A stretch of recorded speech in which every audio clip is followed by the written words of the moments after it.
Grabeng kahihiyan mga kababayan ang inaabot ni Bongbong Marcos nang ito ay dumalaw ngayong araw sa bahagi ng Davao City. Grabe, pinahiya siya ng ating mga kababayang Pilipino. So, dapat lang ba mga kababayan na ipahiya itong si Bongbong Marcos ng ating mga kababayang Pilipino? Sang-ayon ba kayo dito mga kababayan? Alam naman ho natin na matindi ang korupsyon sa ating bansang Pilipinas, 'di ba? So, para sa akin mga kababayan, dapat deserve ni Bongbong Marcos na ipahiya ng ating mga kababayan diyan sa Davao City. O ito mga kababayan, paunuorin ho natin kung paano pinagsisigawan itong si Bongbong Marcos ng ating mga kababayan diyan sa Davao City. Ngayong araw lamang na to mga kababayan. No? Ito panoorin ho natin.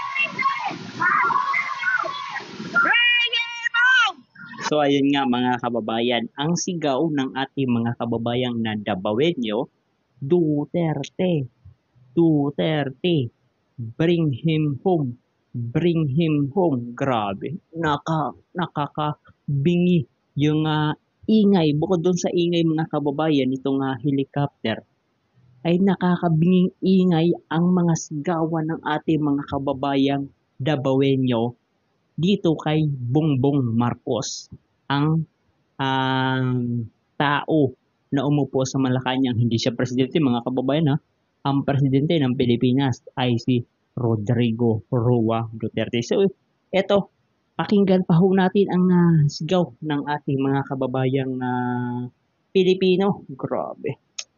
Hindi ko alam mga kababayan, grabe nakakahiya po ang nangyayari ngayon kay Bongbong Marcos. Hindi niya alam kung saan siya lulugar mga kababayan.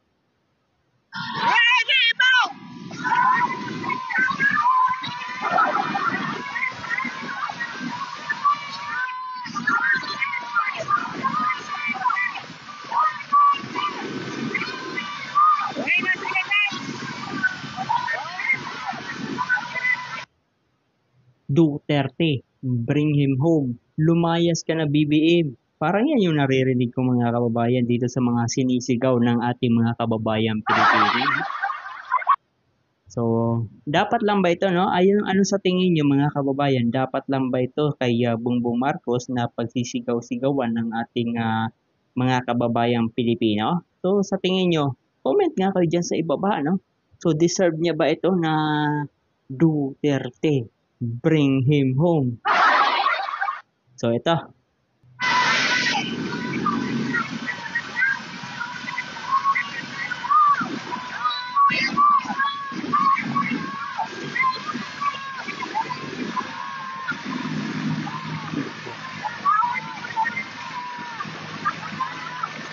So, hindi lang marinig dito sa video na in-upload nila. Kahit naman kayo mga kababayan na nandun kayo, mag-upload kayo ng video. Tapos, ilang chopper yan. Chopper ng Malacanang. So, hindi, chopper ni ng Malacanang yan, no? Hindi yan chopper ng presidente. Malacanang yan.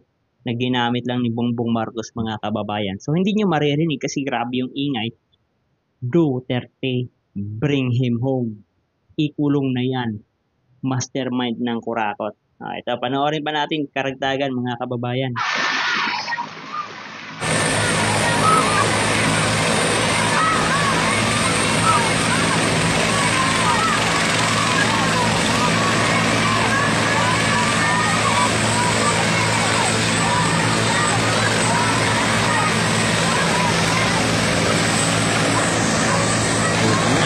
Kababayan, sa lakas po ng ingay dulot ng chopper, no? Hindi na ho natin maintindihan ang mga sinasabi ng ating mga kababayan dyan sa Davao City. Ngayon naman, kung sakali man mga kababayan ay pumunta si Bongbong Marcos sa inyong lugar, ganyan din gawin nyo. Bakit? Siya ang dahilan mga kababayan sa patuloy na kaguluhan sa ating bansang Pilipinas. Siya ang dahilan sa patuloy na korupsyon sa ating bansang Pilipinas. Ha? Hindi ko ho alam kung bakit patuloy itong pinoprotektahan at pinagtatanggol nitong mga loyalista. Bakit? Hindi naman ho natin masasabi na nakikinabang sila. Hindi ko alam. O baka naman, no? Baka yung mga leader-leader nila nakikinabang tapos niyayaya lamang yung ibang mga tao para maging bahagi ng loyalista.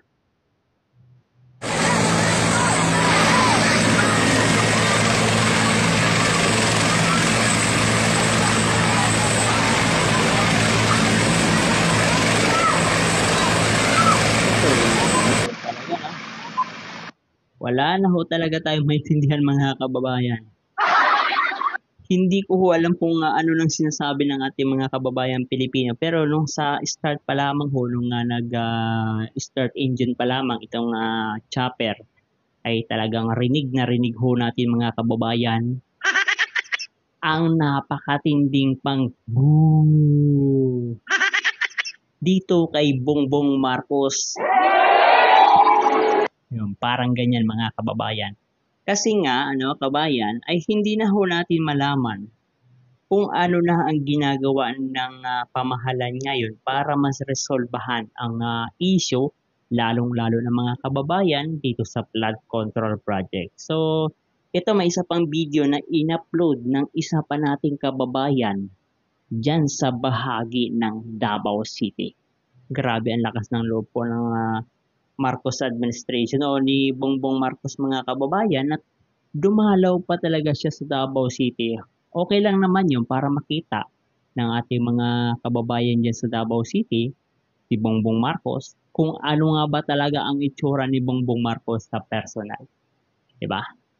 Tapos, malaman din ni Bongbong Marcos na sa bahagi ng Davao City o bahagi ng Mindanao ay kaunting suporta lamang ang makukuha ni Marcos Jr. Kaya naman, hindi ho siya basta-basta tatangka pumunta sa bahagi ng Mindanao, lalo na mga kababayan dyan sa Muslim area, no? Sa may part na sa pinaka-lower part ng Mindanao, hindi yan basta-basta pupunta si Marcos Jr. Dahil nandyan po ang MILF at MNLF na alam naman ho natin na talagang kakampi ni Pangulong Duterte. Kaya itong si BBM, no, si Marcos Jr., itong son of dictator, mga kababayan, ay hindi ho yan magtatangka na pumunta dyan sa ilang bahagi kung walang mga dalang, siguro patalyon ng mga gwardiya, mga kababayan. Kasi ang takot lamang ho niya ni Marcos Jr., mga kababayan. So narito naman yung isa pang video mga kababayan na kasama din sila doon sa nagsisigaw-sigaw sa bahagi ng Davao City kung saan nandoon yung presidente. O hindi siya presidente, son of dictator mga kababayan. So ito panoorin ho natin. Duterte. Duterte.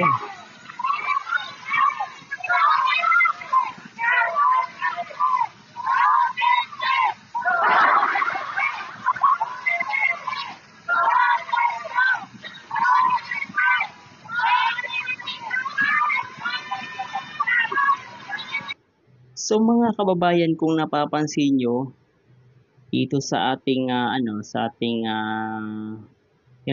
monitor mga kababayan, no, makikita ko na doon sa bandang unahan ay makikita yung nakakulay puti, no? Iyan mga kababayan, si Marcos Jr., the son of dictator ngayon is mastermind mga kababayan ng korupsyon sa ating bansang Pilipinas. So ngayon, grabe yung kahihiyan mga kababayan na hindi ho.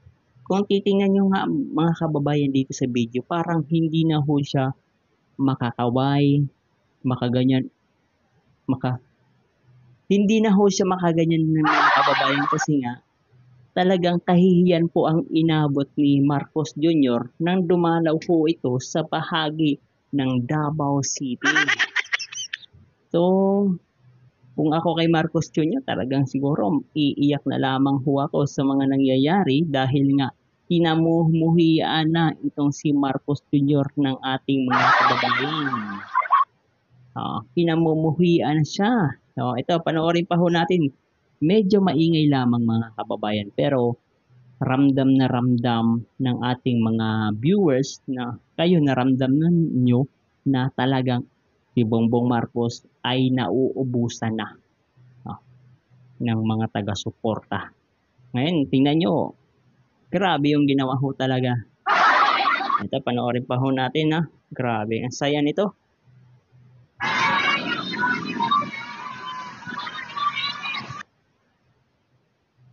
So, ayan ang sitwasyon mga kababayan.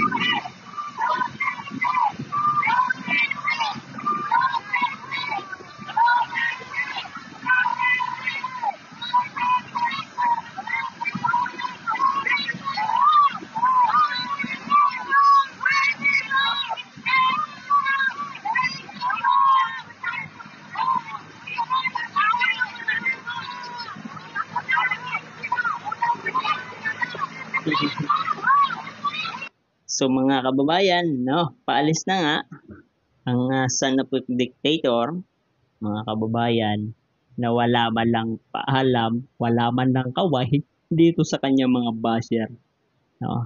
Hindi niya kasi ho talaga lubusang maisip kung paanong nagalit sa kanya ang mga kababayan niya na mga Pilipino. Hindi yung kababayan na taga North. Kasi basta yung mga taga-North, mga kababayan, masasabi ho natin, meron talaga mga loyal doon.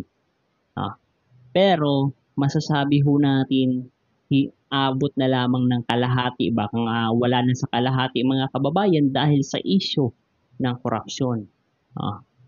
So dapat imbestigahan na talaga kung sa may bahagi ng Ilocos, mga kababayan, kung saan sila ang mga nangunguna doon dahil napakarami mga ghost project at mga substandard mga project, imbestigahan para maubos yung mga taga-suporta ni Bongbong Marcos dyan sa Ilocos. Tama ba? Ilocos Norte, mga kababayan.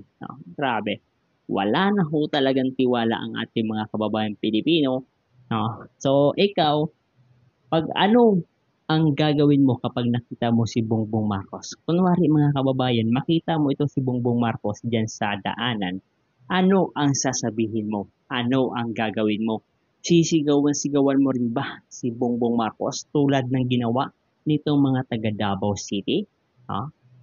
Kung hindi mo man sisigawan ng Duterte, ano nga pwede mong isigaw?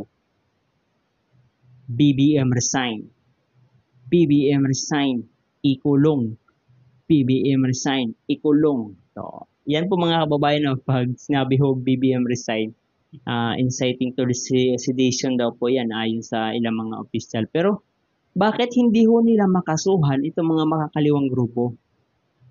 Yung ilang mga grupo, hindi siya nasabi na BBM resign, kundi patalsikin. Ano ba ang ibig sabihin ng patalsikin? Tanggalin. Parang ipa-resign. Di ba? Pero hindi ho nila masampahan ng inciting to sedition. Pero po siya retired General Romeo Pukis, mga kababayan, sinampahan nila kasi nagsabi ng BBM resign. Grabe ang nangyayari sa ating pamahalaan ngayon, mga kababayan. So ito, napakasarap mo mga kababayan na makita ay marinig yung balitang ho ito na yung ating mga kababayan dyan sa Davao City ay nagkaisa para ipamukha kay Bongbong Marcos, mga kababayan, na wala na siyang kwentang presidente sa ating bansang Pilipinas dahil patuloy na lumulubog ang ating bansang Pilipinas, lulubog sa isang kumunoy. Subalit, patuloy ang pinoprotektahan ng kanyang mga kaalyado at ang ekonomiya umano ay umaangat. Napakaganda po mga kababayan para sa kanila. Pero negative ito mga kababayan. Kawawa ang ating mga kababayang Pilipino. So yun lamang mga kababayan. At huwag kalimutan na mag-click, like, share at subscribe para sa ating mga panibagong reaction video na may kasamang kaunting komento. Maraming salamat at God bless.